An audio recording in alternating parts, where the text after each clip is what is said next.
Good day. My name is Bongani Matsane. I'm glad to give out this presentation. Well, let me start by giving out my problem statement according to what is given from Zindi. Well, what I can say is that machine learning, from what I've read, it's another branch from artificial intelligence. And also, regression is a popular supervised statistical learning method that aims to predict the dependent variable y based on independent x variable, and the relationship between these variables can be linear or non-linear. Okay, from the problem statement that we're given, I was supposed to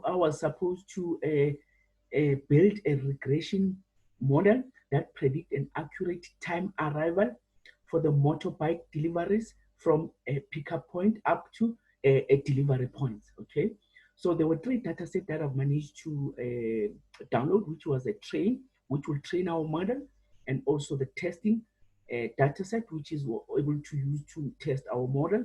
And also we had a riders, which contain unique identifiers like your rider IDs, number of orders. While observing the data, I've managed to see that the format of the data was not up to satisfactory in my own analysis.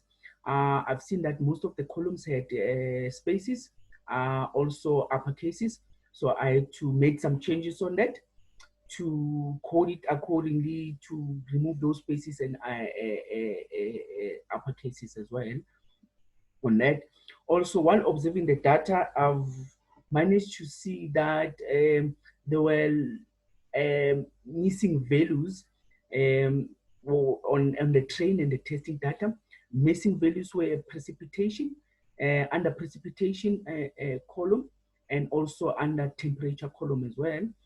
So my strategy was to use remove those null values, actually using a method, a model that will able to use that. Okay, so also in those null values, what I've seen was that precipitation had about 97 missing data, and also temperature was about 20 missing data on that. Okay, and also I've used different visualization, box plot. I've managed to have a box plot whereby during the day I can see as the temperature rises, so as there was an increase, there was a relationship between the temperature and also traveling and delivering of those packages.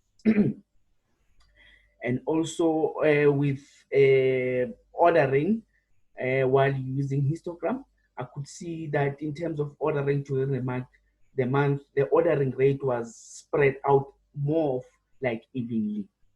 Okay, and also in terms of handling outliners, what I used was that I've managed to scale the data and also use the resemble method to able to handle those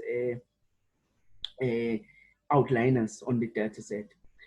And then also on my last thing, the predict was more, the model that I used that gave me a closer accurate number was the random forest. The random forest yield to the lowest root mean square error, followed by the lasso, which was an acceptable, lasso gave me an acceptable amount of about 780 on that. So with that in mind, I would like to stop there because of time and all that. Thank you very much for watching this video.